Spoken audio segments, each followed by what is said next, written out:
क्या आप जानते हैं कि आखिर लकड़ी से कागज को कैसे बनाया जाता है? आखिर कागज को बनाने के लिए इन लकड़ियों को कौन कौन से प्रोसेस से गुजारा जाता है? कागज की डिमांड इतनी ज्यादा होती है कि रोजाना लकड़ों से भरे 50 से 60 ट्रक का यूज किया जाता है। तो चलिए जानते हैं कागज बनने के शुरू से लेकर अंत तक के सफर के बारे में।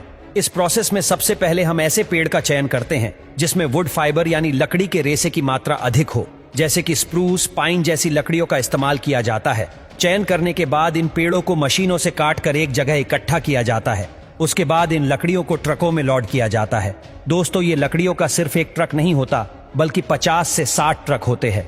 इन सभी ट्रकों को पेपर बनाने वाली फैक्ट्री में ले जाया जाता है, जहां पर पहले इसे ट्रक में से अनलोड किया जाता है। यहाँ पर सबसे पहले मशीन के द्वारा लकड़े की छाल को अलग किया जाता है। इसके बाद लंबी लंबी लकड़ियों के छोटे छोटे टुकड़े किए जाते हैं। इसके बाद इन लकड़ी के टुकड़ों को एक क्रशर मशीन में डाला जाता है, जहां पर यह मशीन इन लकड़ियों को छोटे छोटे चिप्स में कन्वर्ट करके बाहर निकालती है। अब इन चिप्स को कन्वेयर बेल्ट के जरिए डाइजेस्टर में भेज दिया जाता है, जहां पर इन्हें एसिडिक सॉल्यूशन के साथ उबाला जाता है, जिस वजह से वुड फाइबर और लिग्निन दोनों अलग अलग हो जाते हैं। दोस्तों, अगर आपको लिग्निन के बारे में नहीं पता तो बता दें कि लिग्निन एक सबस्टेंस होता है जो कि लकड़ी को कठोर बनाए रखता है। अब इस बचे हुए वुड फाइबर को अच्छे से पानी से साफ किया जाता है, जिससे बचा हुआ एसिडिक सॉल्यूशन बाहर निकल जाता है और फाइबर और भी ज्यादा सॉफ्ट और क्लीन हो जाता है। लेकिन तब भी वह इतना साफ नहीं होता कि हम इससे पेपर बना सके। इसलिए इसकी ऑक्सीजन और पेरोक्साइड की मदद से क्लोरीन फ्री ब्लीचिंग की जाती है, जिससे ये और भी ज्यादा चमकदार और साफ हो जाता है। अब अगर हम इस ब्लीच किए हुए वुड फाइबर से सीधे ही पेपर बनाएंगे तो उसकी डेंसिटी बहुत कम होगी, जिस वजह से उसकी क्वालिटी थोड़ी कम हो सकती है। इसलिए पेपर की क्वालिटी बढ़ाने के लिए वुड फाइबर में कैल्शियम कार्बोनेट मिलाया जाता है और उसे अच्छे से मिक्स किया जाता है। इस सारे मिक्सचर को पल्प या लुगदी कहते हैं।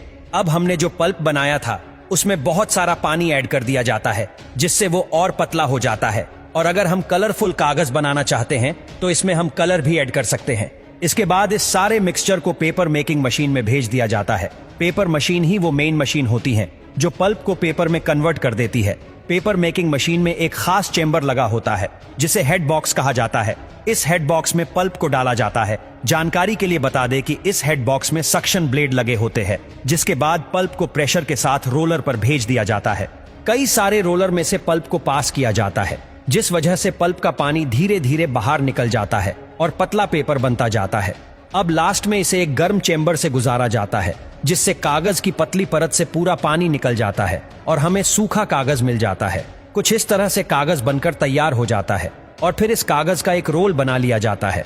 फिर इस बड़े बड़े रोल में से छोटे छोटे रोल बनाए जाते हैं और इसके बाद इसे पैक करके मार्केट में बेचने के लिए भेज दिया जाता है।